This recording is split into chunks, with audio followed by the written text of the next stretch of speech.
And welcome back, everyone. Welcome back to the grand finals of Fire Cup number 5. It has been an intense tournament here, 3 days straight of Fire Cup action, and we are here to crown our champion. We're here to crown our Fire of the Month.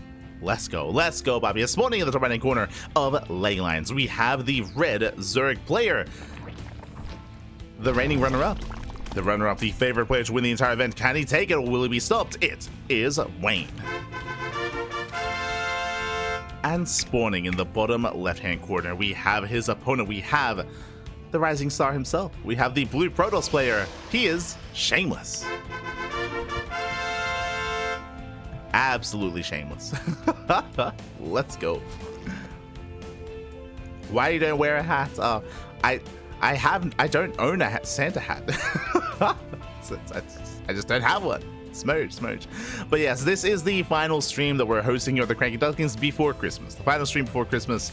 As a reminder, we're going to be taking tomorrow and the day after off. This means that we will not be casting Wardy TV Monday. Instead, we're going to be here focusing on the Fire Cup before Christmas. Leading up to Christmas, I should say. Here we go.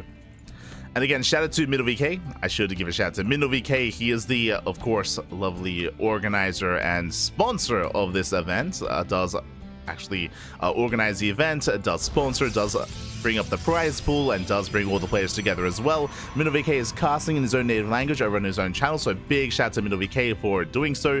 For a very long time, ZvP was focusing on just competing and on being a player, but as of late, he has been focusing a lot more on streaming and making content and making tournaments as well. So big shout out to Mindle. Much love, Pack. Much love.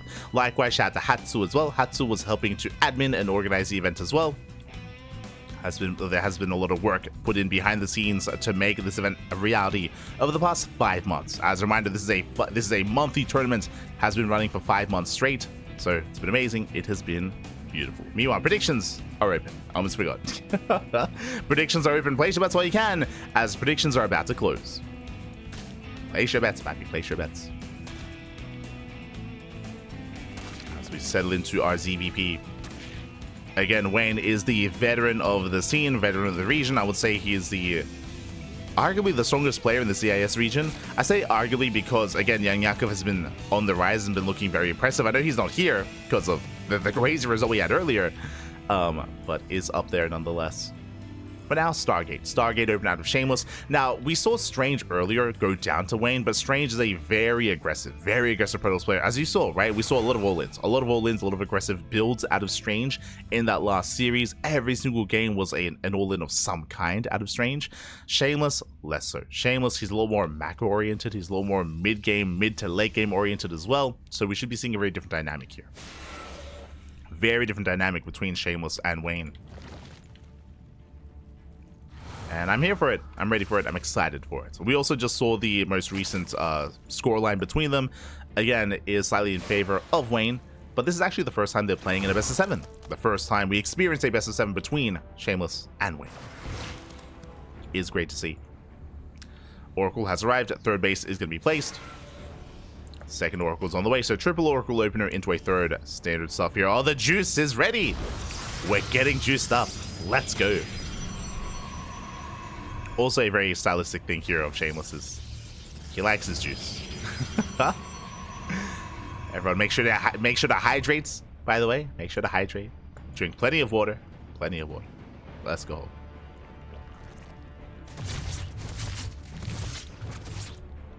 So we are being active. We are moving out.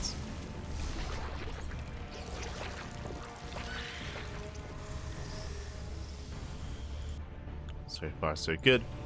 We should soon be seeing tech of choice here from Shameless. I would imagine Twilight Council, Forge, +1, and Blink. Speaking of, yep, there he goes. Twilight Council, Forge into +1 and Blink Stalkers. Headed towards the mid game. Meanwhile, Wayne, ooh, going for an early lair. Okay, Wayne, he's cooking. He is cooking. As a reminder, again, like very different dynamic, right? Like previously, Wayne had to be much more defensive, much more reactive against Strange. Here, Wayne is the one making moves. So with the early lair timing, Wayne, if he takes extra gases, he could try to rush into earlier Spire play. Like I'm leaning towards a Spire here. 2 gases at the natural, 2 gases in the main. We'll see if he takes gases here at the third as well. Otherwise, this could be very Roach heavy. Like, Roach 1's almost done, lined up with the lair. This could be for Roach speed into a Roach Ravager heavy composition. That is also an option. But now Shameless making his way between the bases. Shading towards the natural. So far, Wayne is keeping up. The lair is almost done.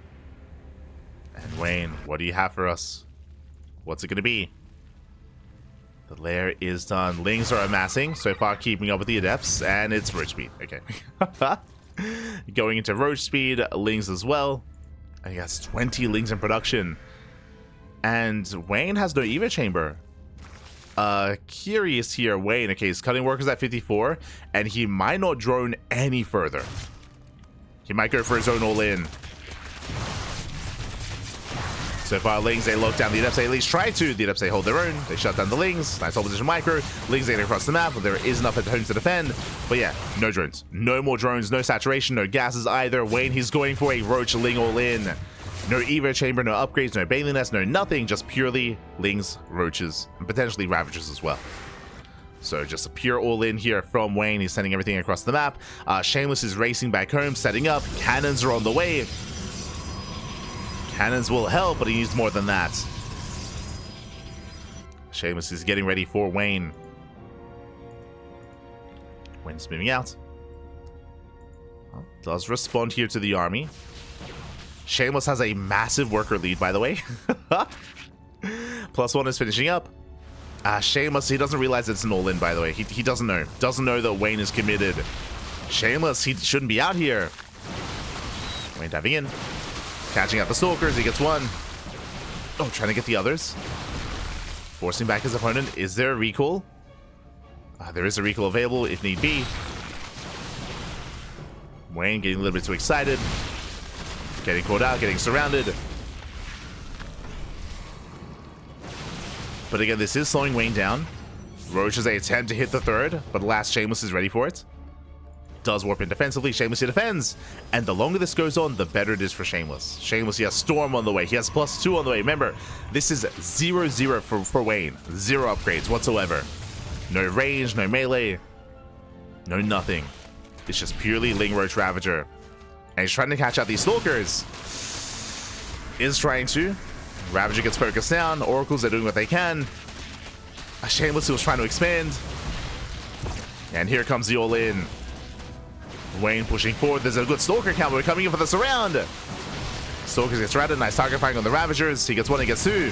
He gets almost all 3, but oh god, he's just zoned away. Yeah, Shameless, he will lose all the Stalkers. The third base is going to be broken. Again, Shameless didn't realize it was an all-in. He didn't realize there was no saturation at the fourth. He's getting caught with his pants down. That's 20 probe kills. You know what's crazy? 20 workers just went down, and Shameless is still ahead in workers. Like, he's still up in probes. Like, that's how all-in Wayne was. And how ahead Shameless was. In workers, at least. But against the Lings, they come in for the surround. They force back Shameless. And now Wayne is droning. Now, after the third goes down, now he drones. We have drones on the way. Now we get double Evo Chamber, double upgrades, Hydrogen as well. Wayne, he got the damage he was hoping for. He got the damage he wanted. And again, Shameless, he was getting ready for an expansion. Like, he wasn't aware that an all-in was coming. He wasn't aware how committed Wayne was until it was too late. That's why Shameless was active the way that he was. Like, he should not have been out here. It was ay. And sure, oh no, he canceled Storm. No, he canceled Storm to defend. So Storm is heavily delayed as well. If you remember, Storm was going to finish up with +2, but now it's been restarted. Has been restarted. I mean, to be fair, Shameless didn't need the extra warp-ins. He's trying to gear up. Wayne now up in economy.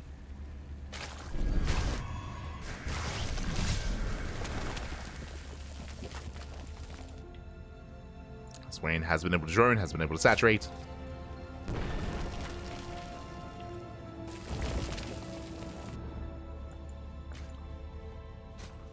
Oh, true. No, that's my bad. That's my bad. I guess we're no longer counting skillets in the CIS region. True, like in my mind, because Skills doesn't often compete in like the CIS like regional events. So in my mind, he's just you know from Greater Europe. But yes, true. He is the best player from CIS. Like, yeah. Skillless, I mean. Look, maybe he should play in the next 5 World Cup. Just saying. Storm's gonna be popping up. Zoning away Wayne. Hatching out a couple of Ravagers.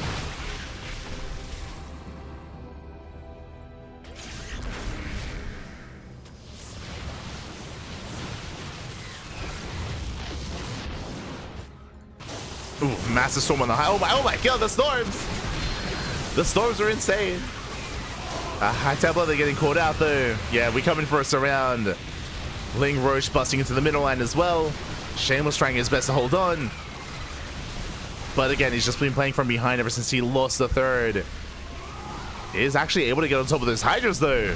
Shameless, he holds. Takes down the Hydras, does focus on the Ravagers as well. The one Ravager barely gets away. Shameless does survive. Whew. Very, very tough hold. Again, it isn't just his setup that we had here, but of course the upgrades, +2, putting in a lot of work, +3 is on the way as well. The upgrade advantage is helping quite a bit here for Shameless. The storms are brutal, and the High Templar, they're building up. Building up his High Templar count. Shameless is still in this game. Nice storm of the Roaches. Getting a lot of damage. Roaches pushing in. Trying to get into the mineral line. Shield battery is going to be targeted down. Nice movement here from Shameless. But he's going for the base. The Nexus is going to fall. That is the least that Wayne wanted. And he got it. He got the base. Got the expansion. Takes down the cannon as well. We do see Shameless attempting a counterattack, and the Warpin will complete. But the Prism's going to go down. Yeah, the Prism does fall. Once again, Shameless, he's fighting his heart out. Trying to pick up whatever he can. Another storm on the Hydras. But he lost the base. Yeah, GG gets called. He runs out of steam, and Wayne takes game number 1. GG. GG, well played. And again, a very different dynamic here, where instead we had Wayne being the aggressor. Wayne went for the all-in instead, and we saw that Shameless unfortunately wasn't able to piece together that it was an all-in. He wasn't able to scout, wasn't able to confirm. Shameless, alas, by the time he realized, the army was already in his face. The army was already in his face, and his stalkers got surrounded. He got caught with his pants down.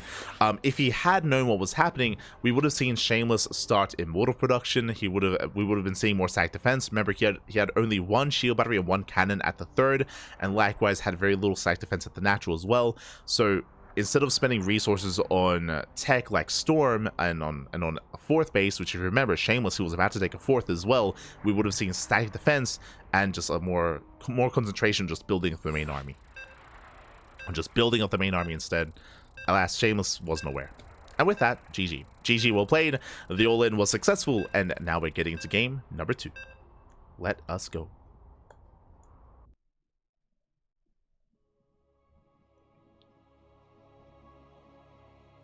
Here we go.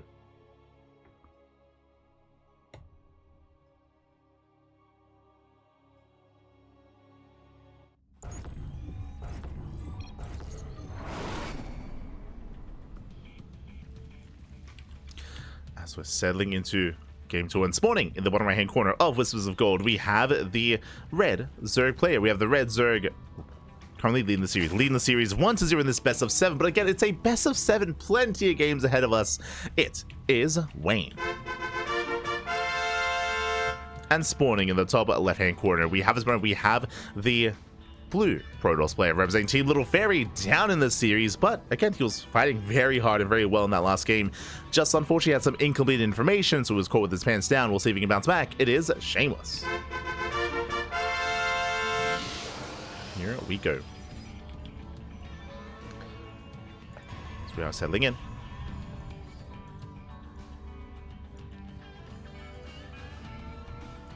We do embrace that second game. See some people talking about ESL for some reason in the chats. when it comes to ESL, I mean, we've spoken about this previously during the podcast. If you're curious about a more in-depth discussion, that it is there. Especially, I think it was like 2 weeks ago. I think we were specifically talking about EWC and ESL. I mean, there's no reason to believe that ESL don't want StarCraft to continue.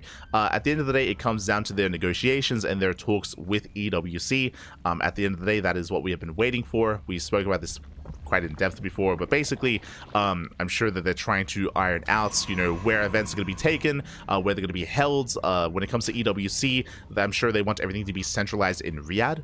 There's like a big plan here from the Esports World Cup and how they want to centralize everything more locally for them and kind of bring teams over, bring tournaments over as well. So there's kind of, I'm sure, a lot of talks going on there with what they want, with what ESL wants. So again, again, there's no reason for us to believe that ESL isn't pushing for StarCraft 2 at EWC.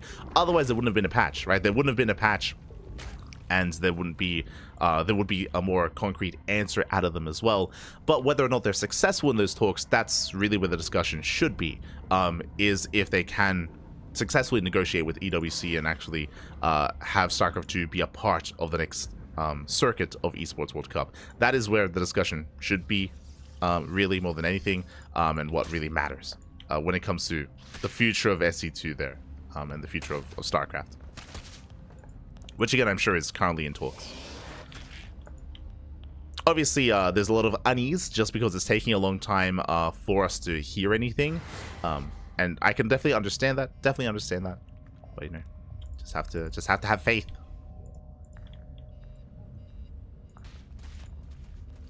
Because I'm pretty sure like voices have been heard, especially was it like last month or something that EWC were alluding to the fact that that the StarCraft community is very, very vocal when it comes to their support for their game, and how much they enjoyed StarCraft at the most recent season of EWC. But yeah, with that, we're settling in. With that, we are going to be settling in. So do have a Shameless getting into the natural. Double adept aggression has begun. Shading in towards the main is going to be deflected.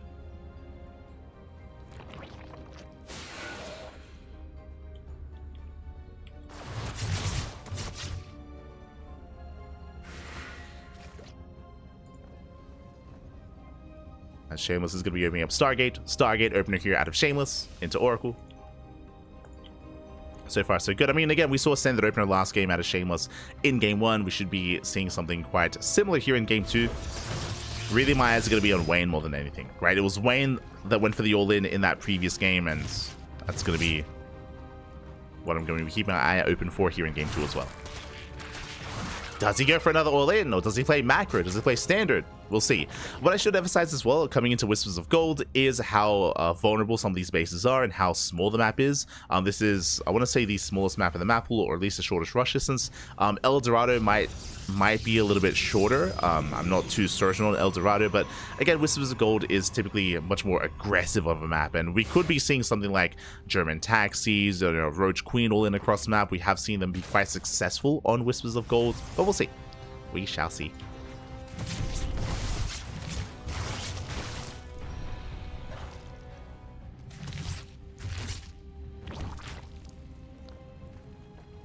So you have the Oracles dipping into base in between the bases. Meanwhile, 4 adepts towards the main, towards the natural. So far, splitting. Well, drones are going to be going down. Shameless popping up. Getting 7, 8, 9, 10 drone kills. This is without glaives, by the way. Oh my god. Shameless is pulling Wayne apart. 11 drone kills. The Oracles are still alive. They did not go down. And just like that, Shameless finds himself with the lead. A very comfortable lead here. Behind this, Twilight Council Forge, +1 and Blink. Standard follow-up here. There's no crazy all-in. He wasn't cutting any corners. This was only 4 adepts, by the way. Only 4 adepts. And he forces Wayne to counterattack. He does force a counterattack out of Wayne.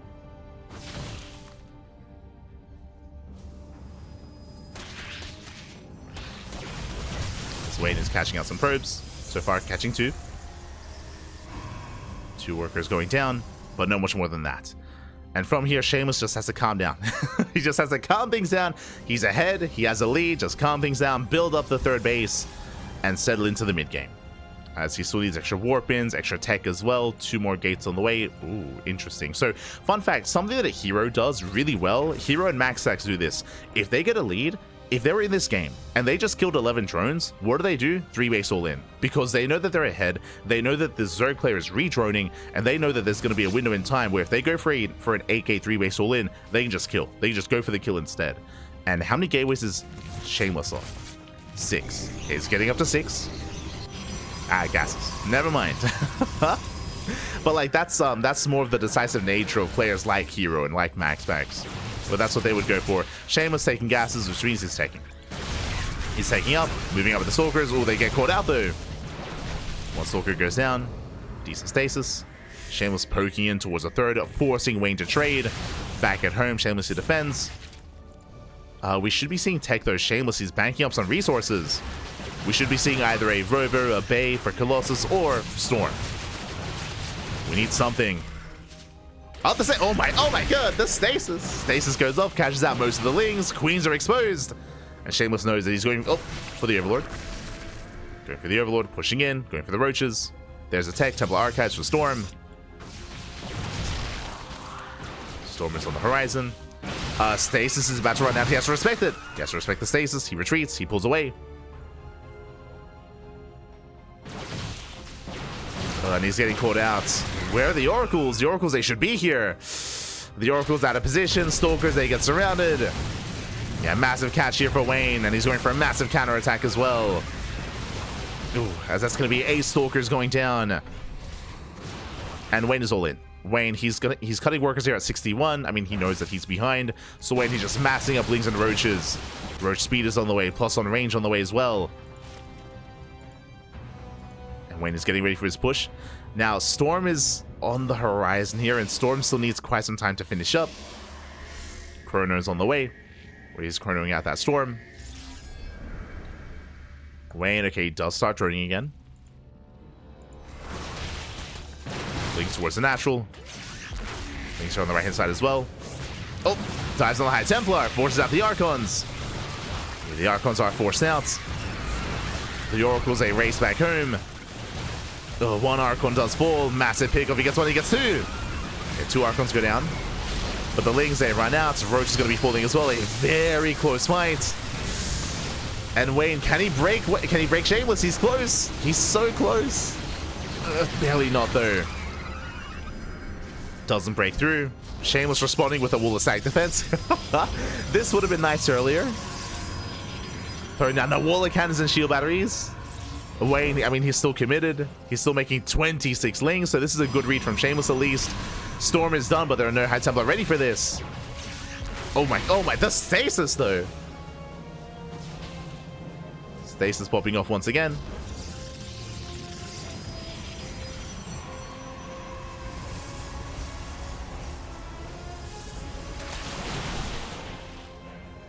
Wayne is trying to knock down that front door. Storm is revealed. Oh my god, Storm on the Roach. Oh my god, the Ling Roach. Okay, brutal connections. We do see Wayne is trying to break through the left-hand side. And he will. He barely will break through. Busting into the main, pushing on 3 angles, or from 3 fronts. The third, the natural, and the main. Oracles respond. The Oracles will defend without losing 7 probes. Good damage. Wayne diving in. Oh my god, once again a brutal Storm. Storm goes off, side defense is going to be going down. The Warpin will complete, and Wayne will lose everything. The Roaches and the Ravagers as well. Can he chase? Can he get the... No, not quite. Doesn't quite chase. Shameless playing it safe. He doesn't know if there are Lings behind this, and there are, so wise choice. Doesn't chase down the Ravager. And this is getting more and more dire for Wayne. As a reminder, the supply does lie. The supply does lie. This is inflated supply here from Wayne. And again, Wayne is all in. Wayne, he is just now trying to drone up. Just now taking gases.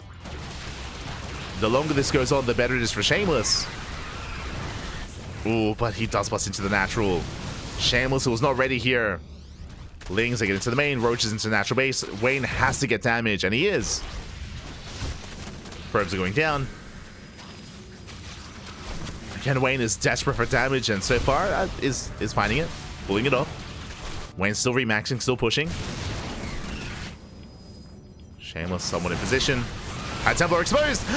Gets us around. He gets 1. Yeah, 1 High Templar will fall. He wants the other. He gets it. He gets 2.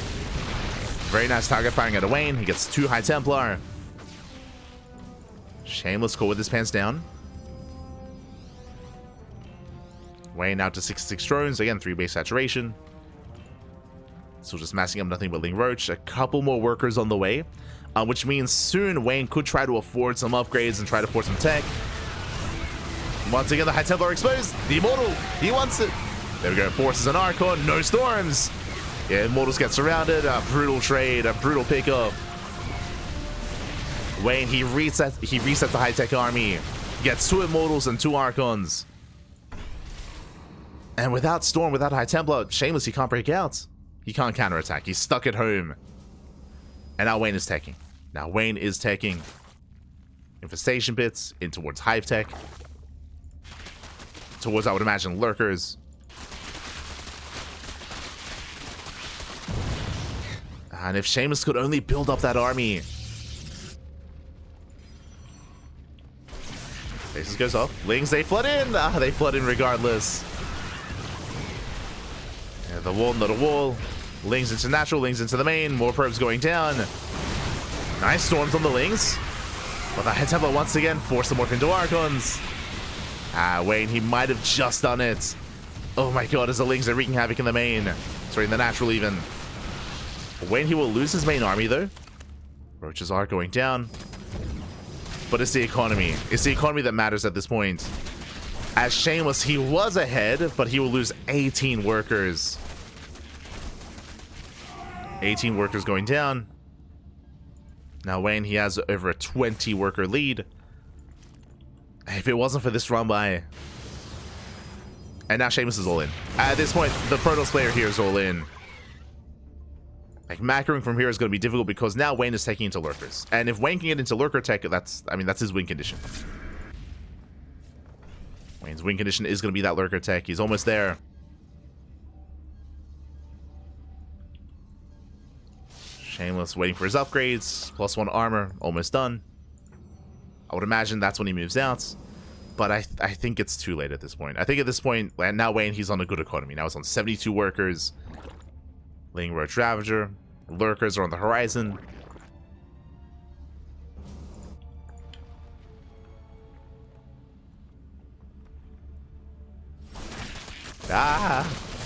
Shameless, stop playing like hero.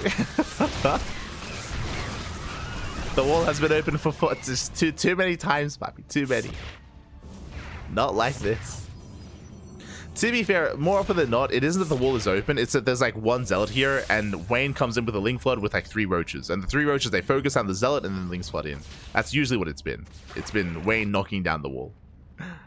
To give Shameless credit, it's not like it's always been wide open. Usually there is a bouncer, but the bouncer gets overwhelmed. And here come the Lurkers. Here we go. Lurkers are now on the way for Wayne. Wayne has double the worker count, double the economy. Getting into those upgrades. And it's all or nothing for Shameless. Now, Shameless does have the higher army supply. That is true. Shameless has the larger army, and he's completely all in. The problem, though, is that he doesn't really have the best army against Lurkers. His Immortal count's too low, and his Archon count is too low as well. Does get 1 Lurker, though. 1 Lurker goes down. There's how many left? 7. 7 Lurkers remaining. The Observer! No, the Observer! The Observer goes down to the Spore. Uh-oh. Observer gets sniped. Shameless did overextend. The Lings, they bust into the 3rd. Again, he's just all in. Like, at this point, it's just completely all in. There's Revelation. Oh, Stalkers, they blink in, but they get shut down. Decent storms, but every Stalker's gonna fall. Oof. And with that, Wayne, he will hold, he will defend, he shuts down the army, cleans everything up, and there's nothing left. GG gets called. Wayne takes a 2-0 lead. GG. GG, well played. Wayne will take a... Oh, just realized that Wayne's been showing us Protoss. My apologies. There we go.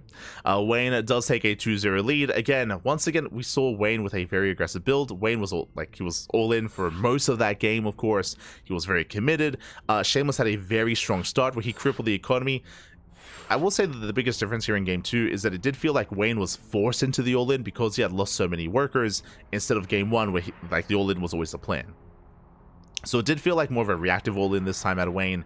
And unfortunately for Shameless, every time Wayne pushed in, he would snipe an Immortal, he would snipe an Archon, he would snipe some High Templar, he would pick off these high-tech units. If Shameless was able to preserve them over time and build up his High Templar count, build up his Archon count, build up his Immortal count even a little bit more than he did, then we would have seen stronger defenses and then a crazy counterattack as well. And that's where Shame would have and could have taken that game. Unfortunately, though, he was picked apart, right? He was picked apart. Really nice unit control out of Wayne, where every time he was intentionally targeting those high-tech units and making sure that they did not snowball out of control. Likewise, the run-bys as well. Like the Ling Roach counterattacks into the natural, into the main base, were very much so seen time and time again, and did end up pulling him apart. Here we go.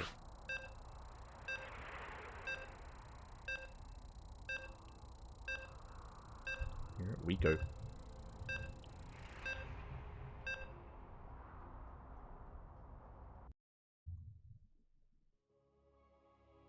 So we're getting into game 3. Also, if you're in the chats, I think for some reason there's still like continued like EWC talk. I would ask to focus on the tournament itself. I mean, these are some amazing players and these are really good games, and I would not want to take away from that whatsoever. So maybe I made the mistake of actually addressing the chat previously and potentially like flaming a conversation or like fostering a conversation. So I do apologize for that. Do apologize, but I would ask you to step away and focus on the tournament battle. Because they have been really good games. And here we go. We're getting into game number 3. And spawning in the bottom left-hand corner of Amygdala, we have the red Zerg player. We have the red Zerg leading the series 2-0. As a reminder, best of 7. As a reminder, this is a best of 7. Still plenty more games ahead of us. But so far, a comfortable lead. It is Wayne.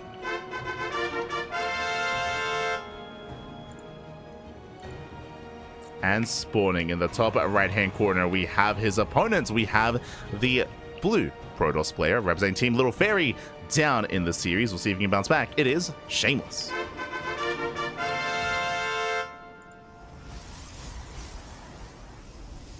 we go.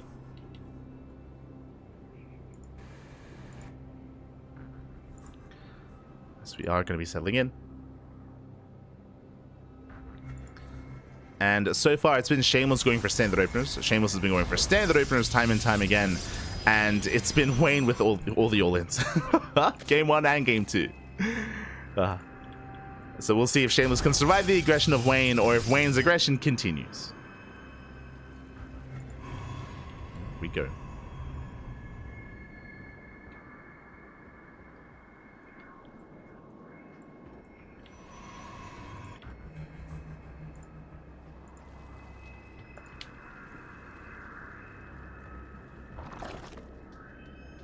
Oh, there we go.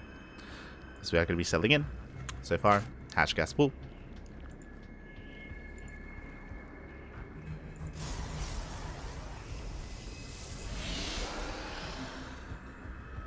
We played against Shameless in the same semis of TTT. Oh, that is... Oh, God. There was Shameless, Geralt's Creator. Are you referring to Creator?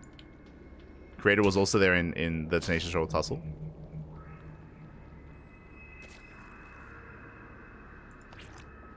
I can't recall.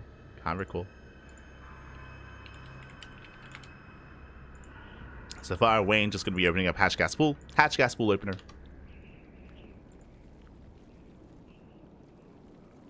Shameless, he was up against Jimmy. I forgot. So I'd like burn that from my memory. Yeah, Jimmy, he was the player. He was our turtle this week. True. Jimmy was our turtle. If you missed out, I did recommend the VODs. Jimmy, he took down Shameless and Garrett. Jimmy was our turtle tussle champion. True. Jesus. Jimmy almost never plays in our tournaments. He's usually like in bed at that time, as you can imagine. But Jimmy was a beast. He was an animal this week or last week. Like his games were crazy. crazy impressive, I should emphasize as well. Like, bearing in mind, he was playing at like 5 a.m. in the morning, or like 6 a.m. Like, it was a rough time in Europe. It was a rough time for Jumi, Geralt, and Shameless, all of them, and Nickrat as well. We had like a full European lineup for like a 6 a.m. tournament. Crazy. But yeah. Jumi. Jumi. But now that we're settling in, Shameless is going to be opening up Robo. Going to be opening up Void Ray. Void Ray, sorry, I don't know why I said Robo. Stargate open into Void Ray. Is going to hunt down the Overlords. Is going to force them back.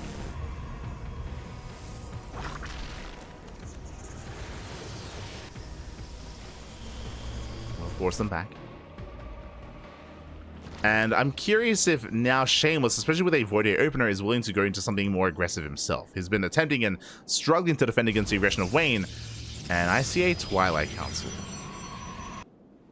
Twilight Council here to Shameless. No Forge. Are we feeling Glaive at Eps? Potentially. Potentially Glaives here from Shameless. Yeah, no Forge. No Forge. Or delayed Forge, I should emphasize. Ah, it's a delayed Forge. Blink. Okay, never mind. Should be Blink here. As the Oracle does arrive, going for the Queen. Is there a Transfuse? No Transfuse. No Transfuse. Queen is going to go down. At the same time, Adepts shade in towards the main. Going for the Mineral Lines. 2 drone kills so far. 3 drone kills. And 3, 4, 5 worker kills. They get behind the Mineral Line. Nicely done. Well positioned. They will be cleaned up, but they get 6 drones. 6 drones for 4 Adepts. Not a bad trade here for Shameless. Not a bad trade. Behind this, ooh, I assumed it was going to be Blink, but no, Charge. It's going to be Charge instead. Regardless, an aggressive build. Is this time going to be a more aggressive build here to Shameless? Is going to be building up towards Charge slots and Archons, and potentially Immortals as well. Meanwhile, Wayne back at home is going for his own Bailey Nest. Okay. He is going for the Bailey Nest. And is embracing Ling Bane. Now, usually we'd see a Zerg player here go Ling Hydra. The Bailey Nest is, I want to say, more of a safety precaution here, which is going to work very well against the more charge aggressive build of Shameless.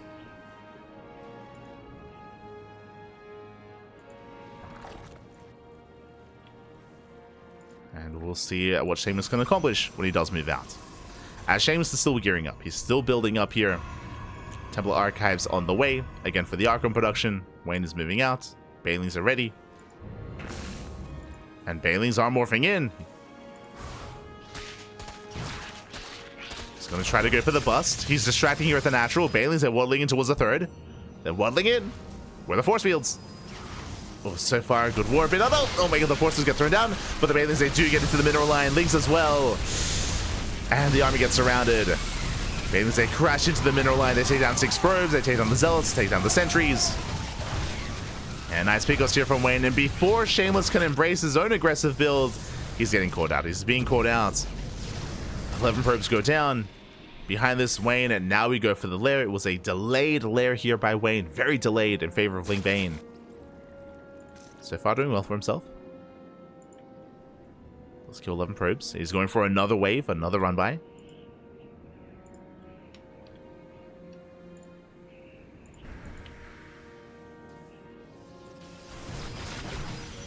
For another run by.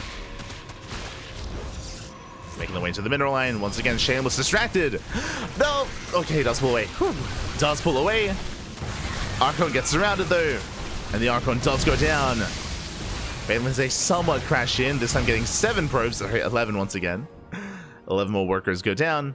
Wayne takes a worker lead. Behind this, the lair is almost complete. And Wayne can now tech up and get into either Lingbane Roach Ravager or into Hydras. And there it is. Roach speed is on the way. Should be Lingbane from the side. So it should be Roach Ravager here from the side of Wayne. He's moving out.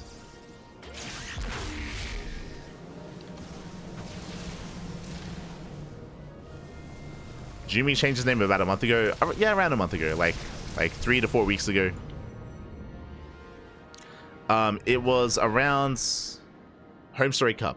It was around Home Story Cup because I remember asking him at Home Story Cup. I was like, Papi, what happened to 4? What? What happened? Jimmy said that it was a change that he had been thinking about for a while. He'd been thinking about it for a while, and he felt like it made more sense to just you know, name himself Jumi instead of alluding to like being for someone else. Like, I guess technically for Jumi makes it sound like he's doing it for, like, it makes it sound like he's not Jumi, but he is. True, true.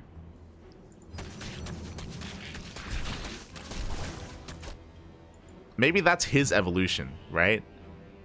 Like from Vanya to Rattata, we got for Jumi, but now he is him. Jumi is Jumi. It's crazy. Now though, we do have Wayne looking to max out. He's maxing out. He's on a solid economy, almost four race economy, building up his Ling Roach.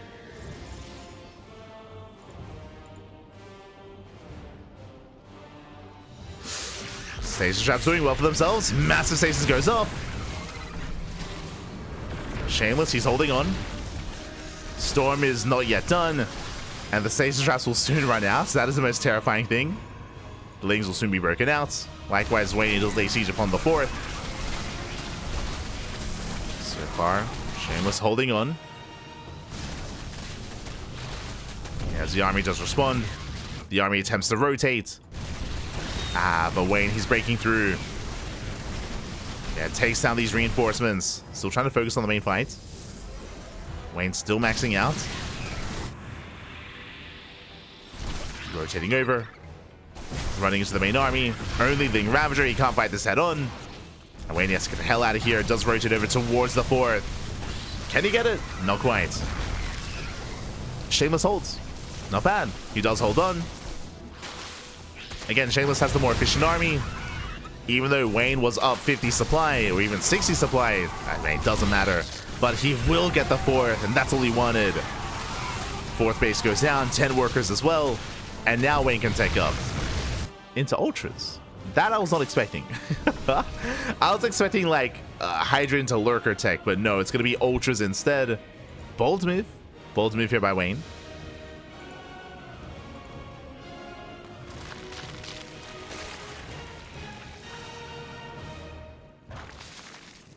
See in the chat.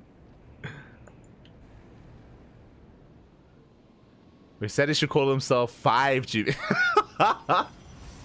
I like that. I like that. 5 Jumi. True. True. By that logic, has Jumi regressed? Did he devolve instead of evolve? To a more primal state? Oh no.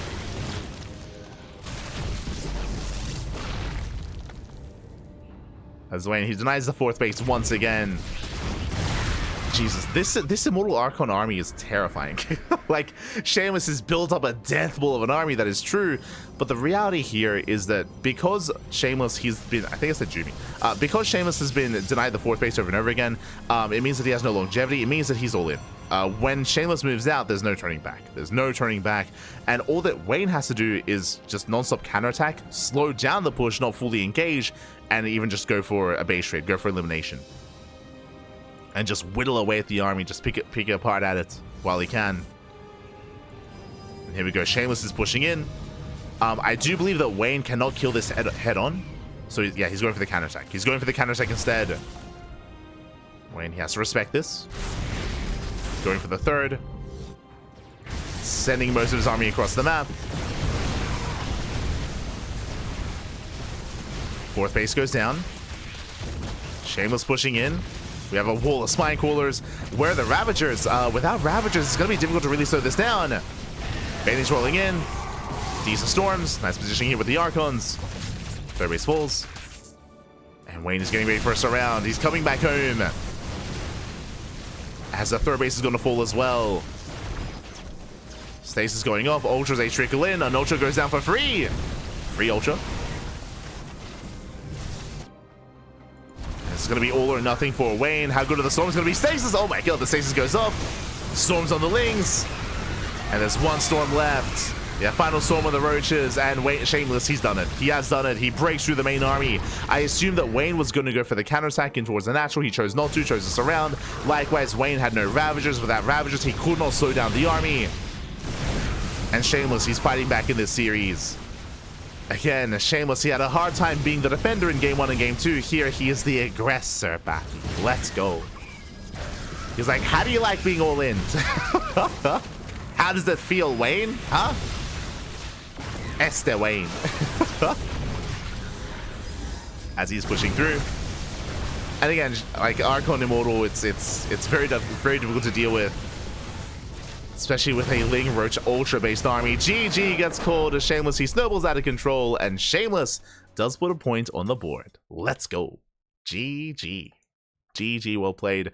Again, he was able to build up that army that just could not be engaged with. Again, I just assumed that that Wayne would be building up some more Ravagers instead. But the reason why I bring up and I harp upon something like a Ravager, or maybe even another unit, is to try to slow down the push, is to try to pick off like a unit at a time while he kites back towards his fourth, then his third, then his natural, while he harasses across the map.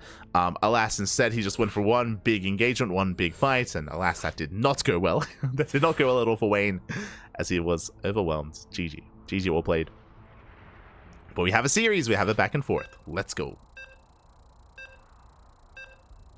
Let us go.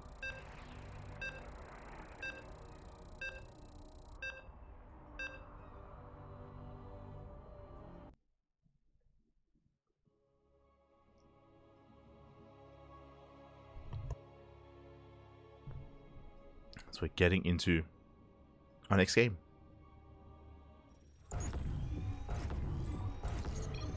Isn't 4 Jumis better than 1? I mean, there might be diminishing returns there. I'll be honest. If you know Jimmy, you know. I mean, I don't know if that statement is actually true. I don't. Aye. But here we go. We're getting into our next game. We're getting into game number 4 here, and we have a back and forth. Spawning in the top right hand corner of Ultra Love, we have the red Zerg player. We have the red Zerg, who still leading the series 2-1. We'll see if he can extend that lead. It is Wayne. And spawning in the bottom left hand corner, we have his opponents. We have the blue Protoss player representing Team Little Fairy. Fighting back, putting a point on the board. It is Shameless. Go.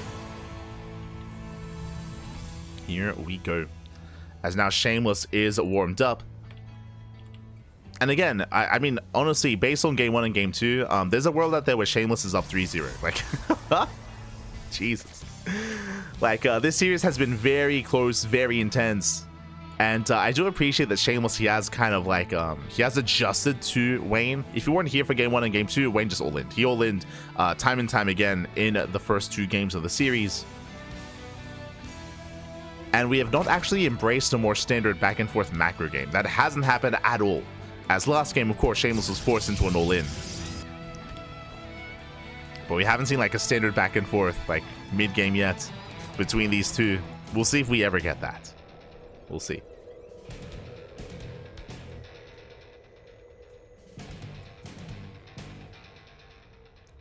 We shall see.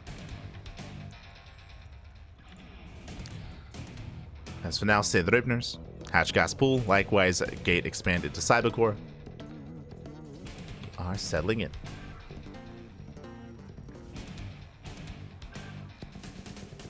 The game on Neo Violet score was amazing. It was.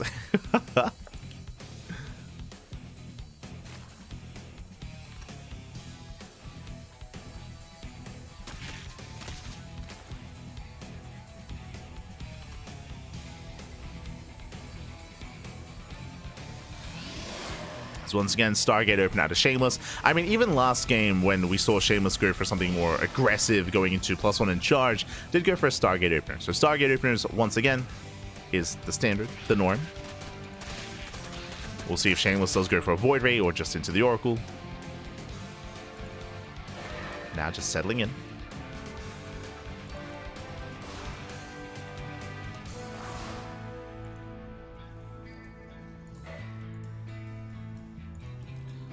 He's just going to be settling in. Likewise, back at home, Wayne's still droning up, saturating his bases. We'll keep an eye on his tech as well. Last game, Wayne did intentionally delay his lair. He delayed his lair. Went for Lingbane aggression initially instead.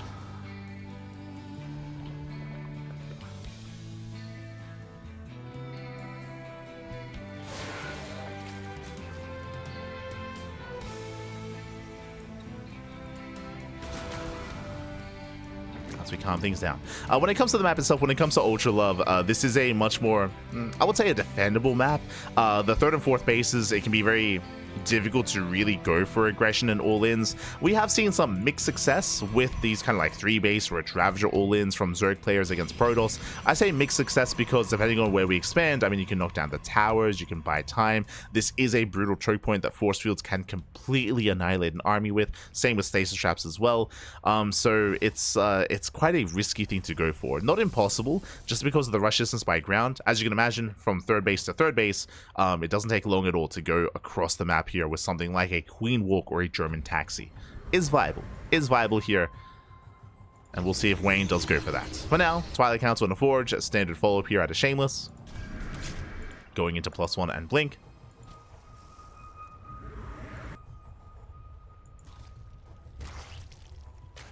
As Shameless is being active with those oracles, is being active.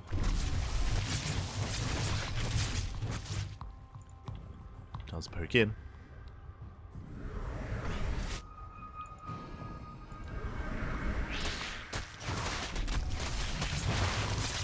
Oh, as oracles, they get zoned away. Ooh, and Wayne taking a chance here. Sorry, my apologies. I did miss the fast lair. Wayne going for a very fast lair into a Hydra rush. Greedy play here by Wayne. Very greedy. Wayne, he only has some links to defend. I believe Wayne did skip his Roach Warren. Yes, he skipped his Roach Warren. Fast lair, fast Hydras. And I'm pretty sure this is for an all-in. I'm pretty sure this is going to be for a Ling Hydra timing. I do not think this is to rush into Lurker tech, like into an Infestation Pit, into a Lurker Den. I believe it is to mass up Hydras as quickly as possible and hit a Hydra timing. Very Miyamaika-esque. Not quite Miyamaika, as Miyamaika does open Hydras with like 3 gases at the start of the game, but kind of a similar kind of end goal here, with just pure Ling Hydra. So once again, aggression. Once again, aggression here by Wayne. Wayne, I would imagine he's not going to saturate his fourth. I would imagine he's going to be cutting workers at 60 or at around 60. 65 at most. And Wayne is getting ready for essentially his all-in. Oh boy, here we go. Again, no Evo Chamber, no Evo Chambers, no upgrades, no nothing. This is also why I think I saw like even another person in the chat saying like, oh, like Wayne is like Serral 2.0. Have you like not been watching the games? Like it's like every game Wayne has been all-inning in some way, and it's happening again. Here we go. So Ling Hydra all-in on 3 bases. Which is also why I did associate him with Raynor previously, just because how aggressive Wayne is. Oh, coming in for the surround. Does not catch the Archon. But Shameless, what is his setup back at home? Just 1 cannon, 1 shield battery. Shameless needs an army. Behind this, I would assume he would have gone into Blink. My apologies, he was +1 in charge. And here comes Wayne. Yeah, he's shutting down the Zealots. He's also being forced back. No splash damage. Now there is shield. It's too late. It's too late for this. Shield battery's now on the way. As the all-in is in his face. Not like this. Charge will start warping in though. They need a little bit more time. Cannon goes down. Zealots are trying to get on top of the Hydras, but alas, the Prism goes down, the Archons go down, and Wayne, he has done it. He's broken the back here of Shameless. There's only 1 immortal left. The shield batteries are finishing, but too late. Again, Shameless, he had no idea what was coming his way. He did not scout the all-in.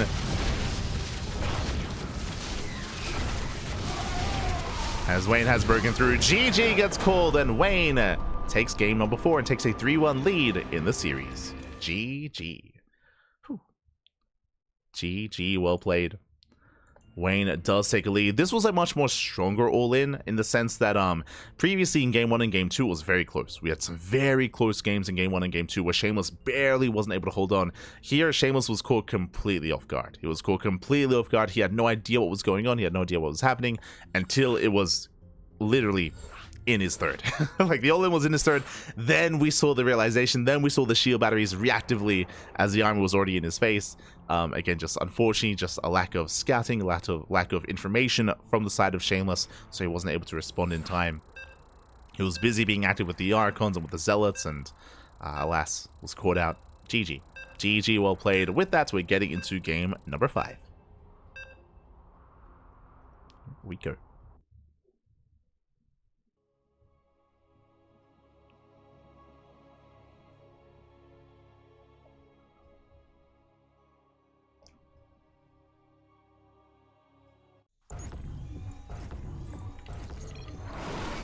Here we go. We're getting into our next game, and spawning in the bottom right-hand corner, we have our Red Zerg player. We have our Red Zerg Red Zerg leading the series 3-1.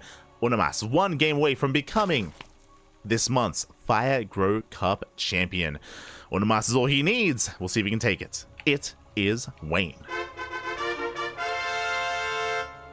And spawning in the top left-hand corner, we have the blue Protoss player, the blue Protoss representing Team Little Fairy. It is Shameless. Down in the series. We'll see if he can bounce back. What I will say is that I do favor Shameless on this map. Welcome one and all to Abyssal Reef. Now we're getting into some of these larger maps. When I say larger maps, I'm thinking Abyssal Reef, King's Cove, and Neon Violet Square. These larger maps are where I do favor Shameless. The reason for this is because all-ins, they struggle. They struggle so much more, especially like Abyssal Reef is like one of the most extreme maps out there, where you have a large map and a very defendable 5-base setup. Time and time again, we've seen split map scenarios. We've seen Protoss players be able to wall up, defend, embrace Sky Toss, max out, and take it from there. We've seen a lot of Zerg players struggle to be aggressive on Abyssal Reef. So I feel like this is what Shameless wants to get into, but we'll see. Assuming he plays safe and plays defensive and plays standard, we'll see. We'll see what Shameless goes for. Likewise, I'm curious what Wayne goes for.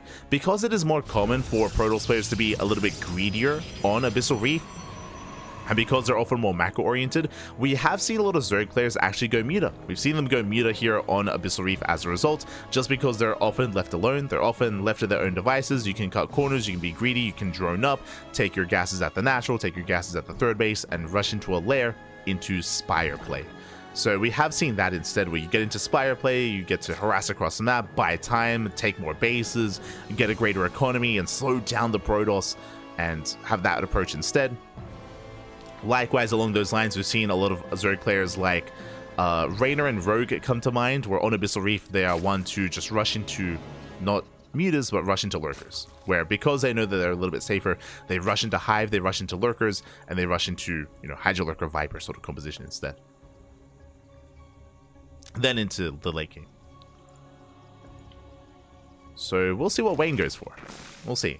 In general, he's been, again, hyper aggressive this entire series. Just almost non-stop all-ins, essentially. But yeah, we'll see how he does divert here. And I'm hoping he does. What I will say as well is that even though Wayne has been hyper aggressive this series, we've seen different builds. We've seen different forms of aggression, which I do appreciate. To appreciate that he has been shaking it up quite a bit this series. So we'll see what he goes for. As back at home is going to be Stargate, open it into Oracle, into a third. Everything looking normal. Cancels the Oracle? Fat.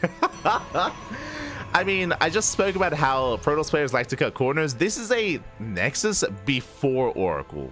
Okay, the greed is real. The greed is real. If you notice, Shameless intentionally canceled the Oracle just so we can get a faster Nexus. But again, like, that's kind of the small things that you can do here on Abyssal Reef. You can just cut as many corners as you can, of course, without being too greedy. But it's all about cutting corners, being economic, and getting away with that greed.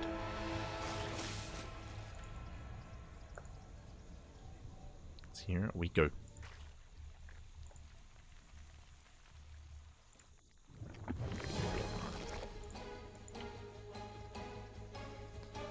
As the Oracle moves out, does hit the natural. Getting a drone. Getting a worker and backing up. Likewise, Wayne still just fully droning. No early tech yet. No early gases either. So just droning up. Soon to be taking a 4th base, I would imagine, from the side of Wayne.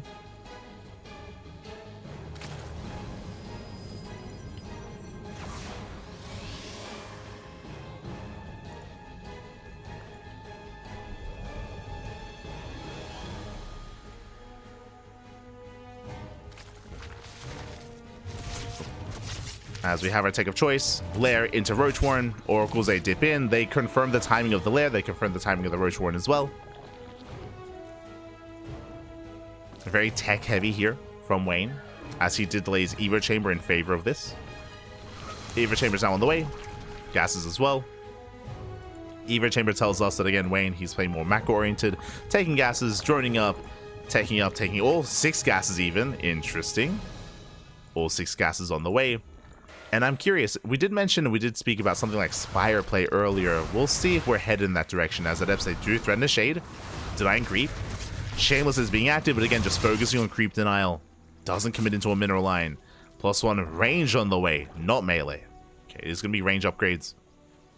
Adepts, they don't quite commit. Once again, just focusing on denying creep and delaying the expansion. Yeah, the drone is forced back, the 4th base is delayed. And Wayne, he's rushing into lurkers. Yep, he's rushing into lurker tech and Passage Bits on the way. Alongside +1 range, this should be for a fast Hydrogen into lurkers, into fast Hive.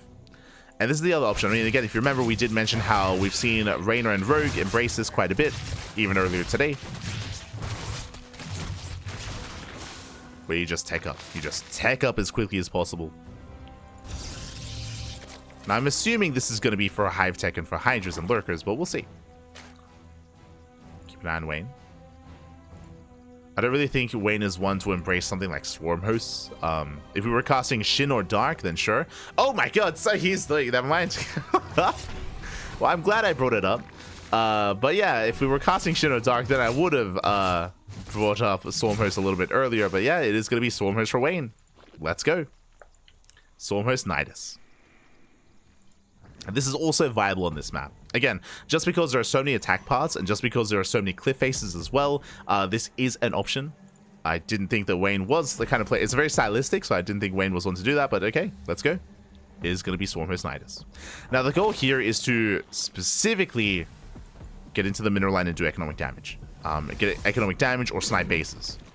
We'll see what we can pull off. We'll see what we can get.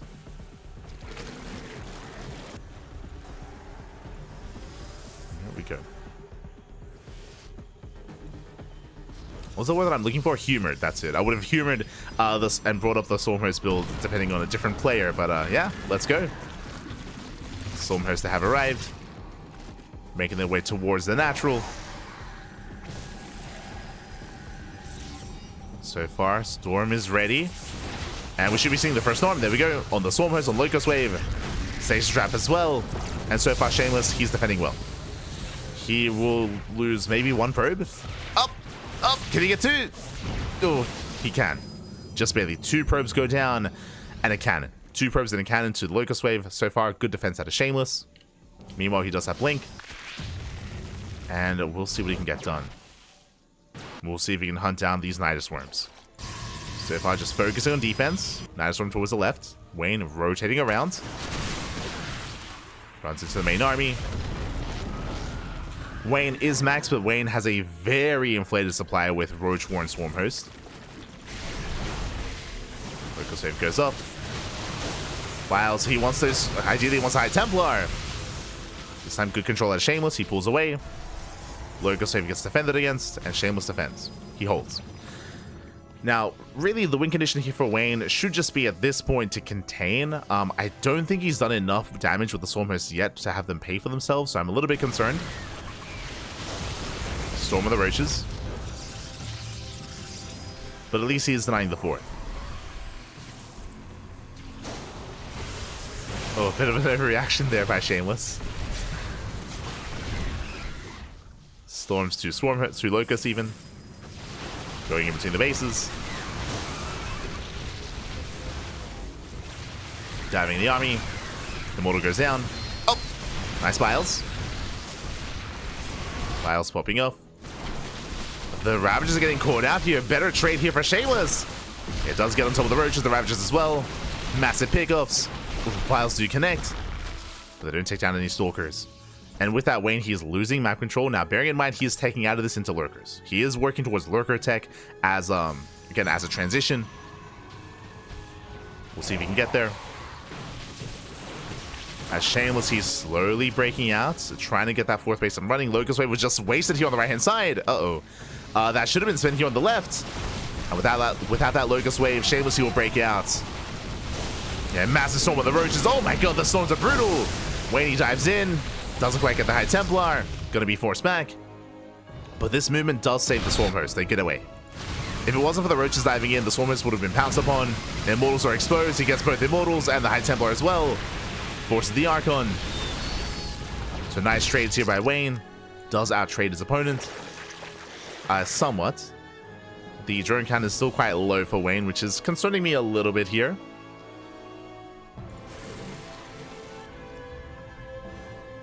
So you have another Locust Wave towards the top side. Getting caught out by the Stasis. Nicely done here by Shameless. He shuts down the Locust Wave, but he cannot afford to lose his fourth. It's getting low. Fourth base is getting low. Creep is being denied. Shameless is holding.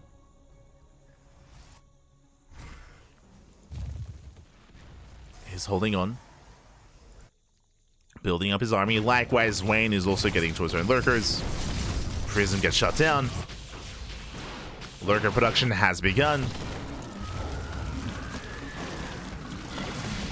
The Swarmers, they caught out.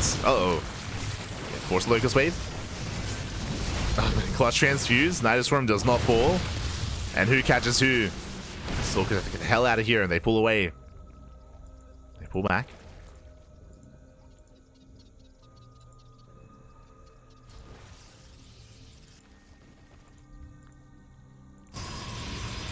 To pull back.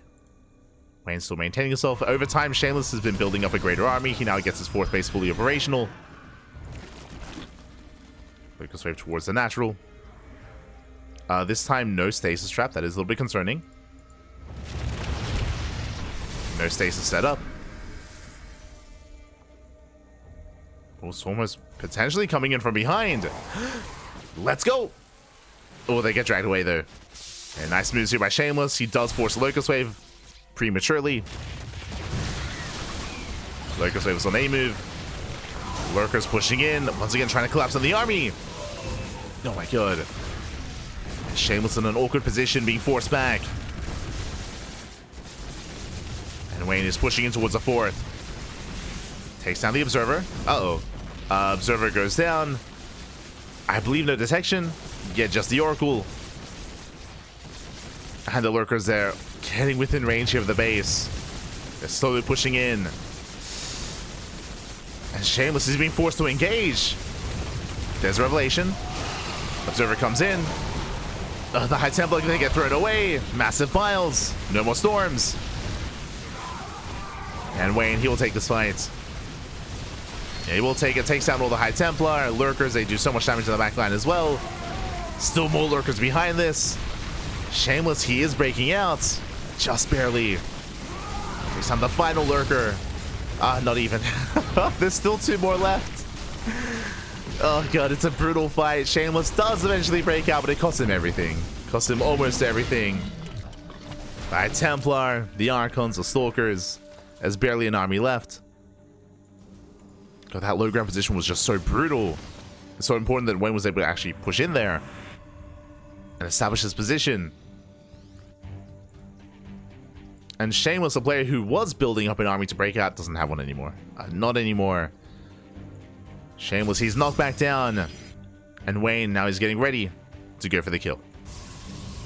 Nidus into the main. Wayne pushing in. Nice storm. Very nice storm.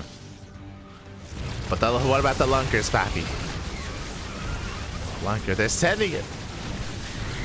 Getting towards the expansion. Towards the Nexus. Storm's going up.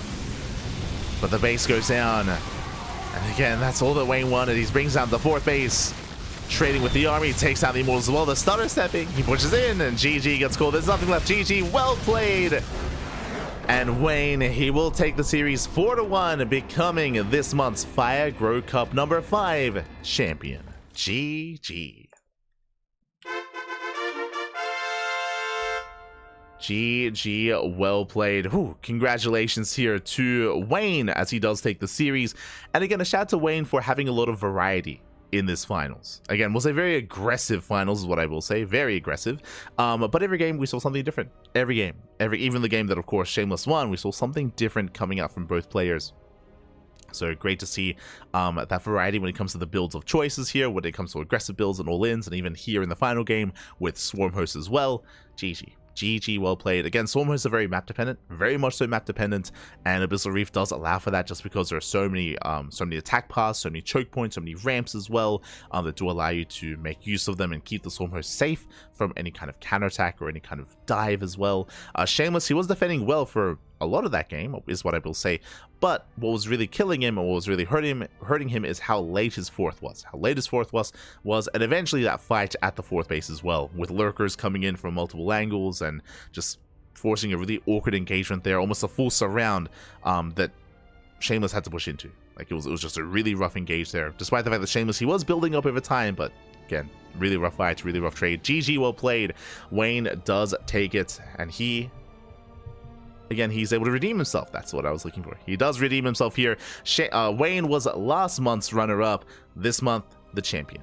Congrats. Congratulations here to Wayne. He is this month's champion. Shout out to Shameless, because what I will say is that you don't make for a good champion without a good rival here, without a good opponent.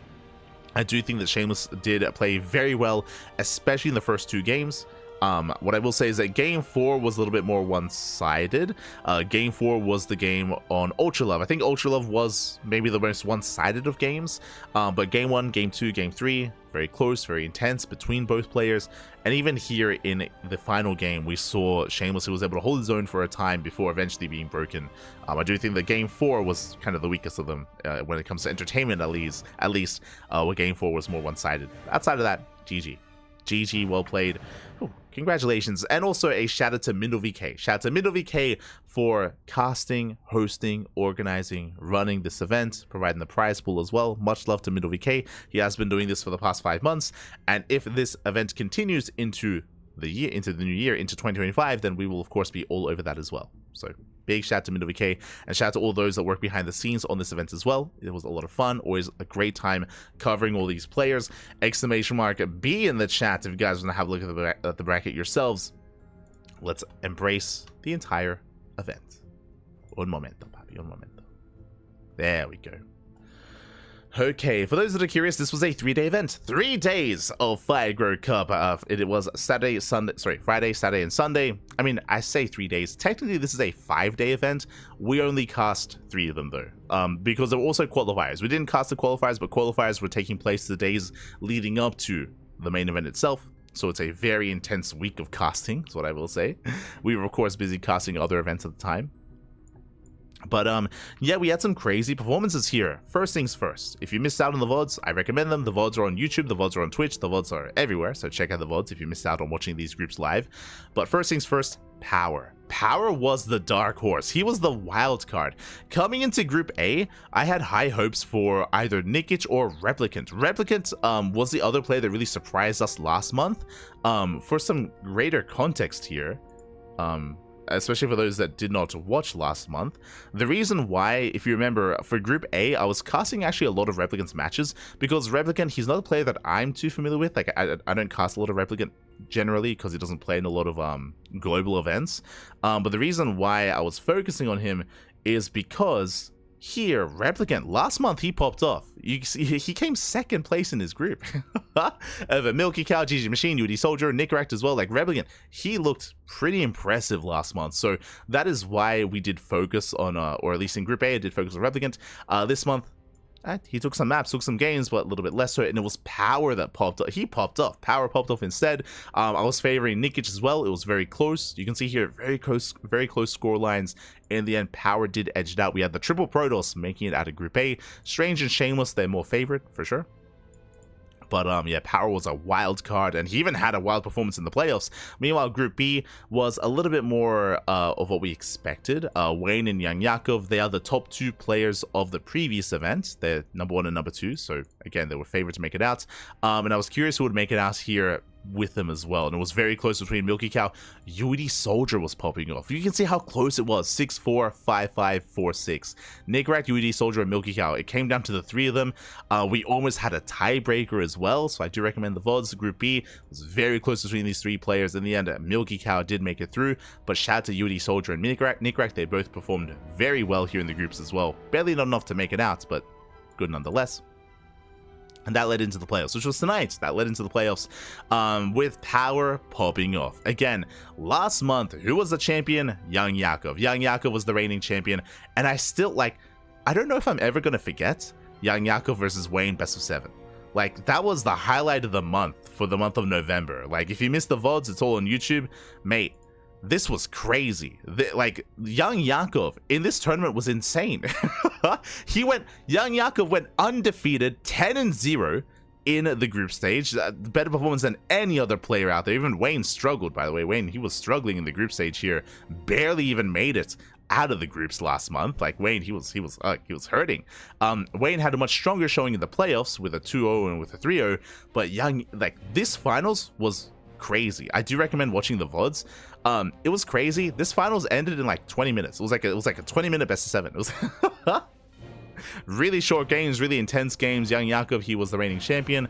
But in comes the month of December, and Power, Power, he surprised us all in the group stage. Power took down Young Yakov. I'm sure Young Yakov, he wanted the rematch with Wayne. He never got close because of Power, and I'm sure Shameless is happy about that as well. I'm sure he's like, thank God. He's like, shout out to Power, Papi, just taking out Young Yakov for me. Thank God. Crazy. So yeah, Power, he had just a really, really crazy performance in this tournament, and I do recommend checking out those VODs, and I will definitely be paying more attention to Power moving forward now. For him to have this kind of run in this event was crazy. He's otherwise a player that usually goes under the radar. I would even say that UD Soldier is more of a known player than Power, to be honest. We cover a lot more UD Soldier on this channel. Regardless, likewise, we had Strange versus Milky Cow. This was also the highlight of the tournament. If you missed out on it, this was the craziest PvT I've casted in a long time. Maybe period. If you were here for it, you know this PvT made me question my life choices. This was out of this world, Papi. So I do recommend it. It was a very fun best of 3. This led, of course, into the semifinals. Wayne having a dominant performance against Strange. Shameless looking dominant against Power. And again, I want to emphasize, even in the finals, I do think that Game 1 and Game 2 were quite close between Shameless and Wayne. And again, I do think that that's especially the start and even the end of the series did show the growth of Shameless as well. I think someone was mentioning it before, but just to re-emphasize, Shameless has been a competitor. He has been around for many years, but he was more of an amateur player. He used to be on Hokago T team. He used to play on the Alpha Team League back in the day, the Alpha SC2 Team League. He was more of an amateur player, more of a Masters player, I should emphasize as well. Well, he was Masters for a long time, and I said it before, but Shameless, he broke into the GM scene at the end of 2023, around November, October. October, November of last year is when Shameless, he actually got into GM, and he started devoting more time to improving, to competing, and to improving, and he shut up real quick. Once Shameless broke into into the GM scene, he shut up real quick, real fast. Was competing quite often against a lot of these other established players, and yeah, he's improved a lot in 1 year. It's crazy. In 1 year, he's improved so much. Didn't win, but again, to make it to the finals here, I mean, it definitely says something, right? This, I feel like this is almost a year of pro play for Shameless, getting up to almost the top of his region. That's pretty good. He has a lot of potential as a player. Again, he's 18. He's 18 years old. He recently turned 18, like 2 months ago or something. I think in October, turned 18. So a lot of potential as a player. And clearly, I mean, room for improvement, of course. But I mean, he has been improving. The entire year has been improving. So GG, well played. Likewise, Wayne, he's the veteran, right? He's the veteran of the region, veteran of the scene, and he was able to take it in the end. Part of me wishes that we did have a rematch between Young Yakov and Wayne. Part of me does wish that we had that. It was, again, like, it's one of those best of sevens that's going to be, like, burned into my memory for forever. Best of 7 that we saw in Firegrow Cup number 4. But yeah, with that, GG will play it. Likewise, I feel like this strange Milky Cow series is also going to live rent-free in my mind for a while. It's it's crazy nonsense. But regardless, GG well played, and with that, hope you all had a great time. Hope you all enjoyed yourselves. Hope you all enjoyed the tournament. Again, we'll keep you notified if this event does continue into the next year. You know, keep an eye out for MindoVK for that, or MindoVK's channel for that announcement. And with that, thanks for watching. Thanks for the support. This is the final cast before Christmas here on the CranKy Ducklings. We will not be live later on tonight or tomorrow or the day after. Here it is the 23rd of December, and it is 6:30 a.m. I have like 15 minutes to go get changed, get ready, and I gotta get out of here. I'm gonna be traveling across the country. I say across the state, I guess, to meet up with the rest of my family. To meet up with my sister, my nephew as well. My nephew, he is like a year old. He's very young, very young.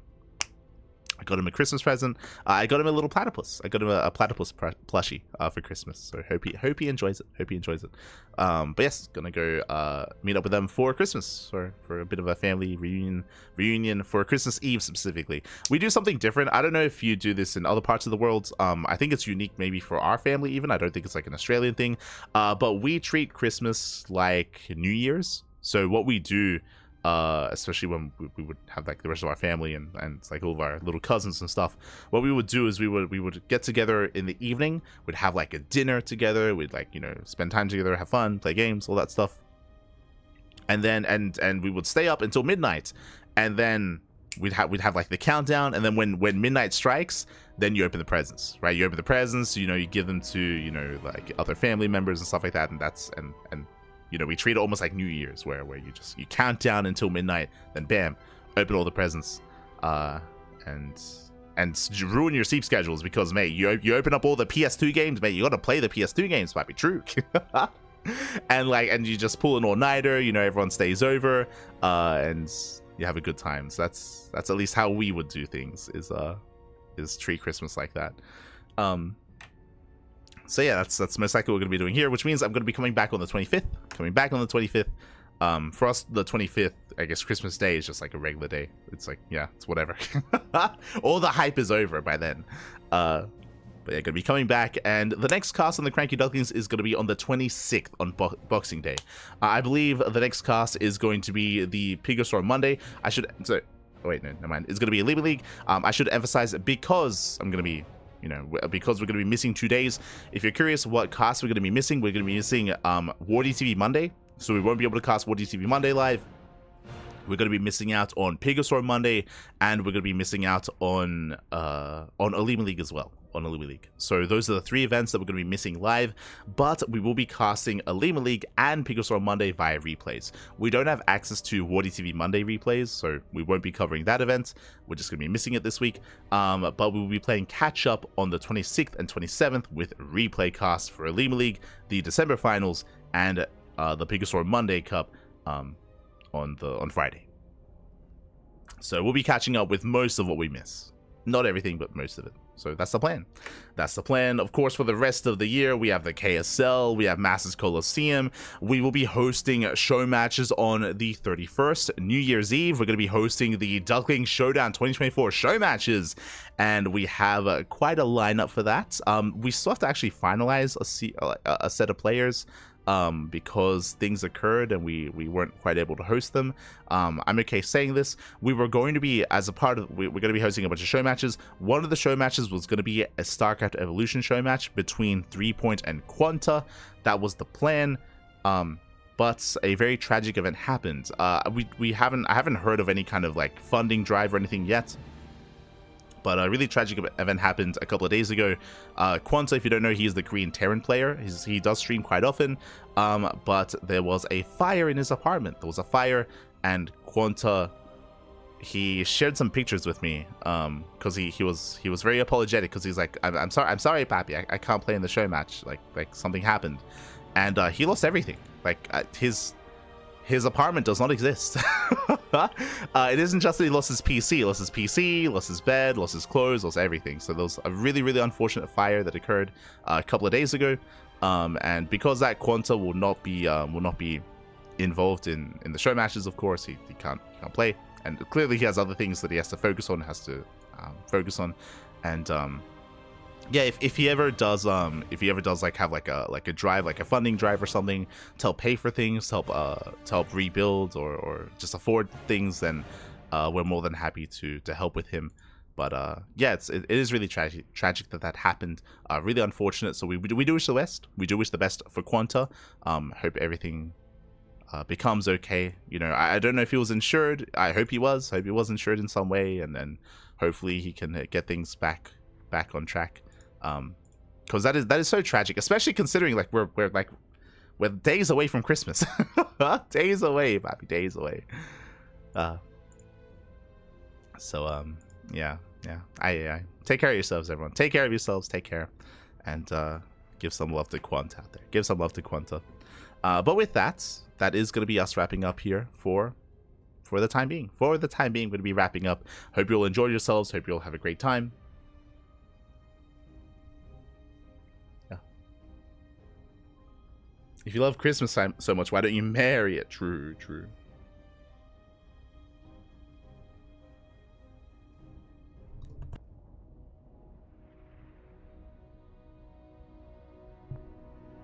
Just catching up.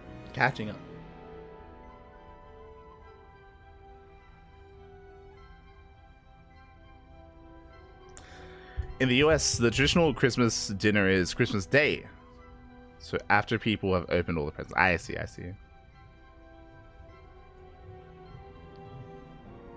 He gives them the morning. I see. I understand. But yeah, with that, hope you'll enjoy yourselves. Hope you'll have a great end of year. Happy holidays if you celebrate holidays, even if you don't. Hope you have a great end of December and start of the new year. And with that, we're done. With that, we're going to be wrapping up. Thank you so much for watching. Thanks so much for tuning in. If you want to help support the CranKy Ducklings, you can do so in a couple of different ways. You can subscribe on Twitch. You can become a patron as well. You can see just underneath Shameless's name our current Patreon, how much we make per month, and our next goal to boost the prize pool even further of our tournaments. We do host events on a weekly basis. I should also emphasize that our events are going to be on hiatus for New Year's and for Christmas, and they're going to be coming back next month in January. We already held the last Turtle Tussle and the last Tuna Cup of 2024. We already had them. They come back in 2025.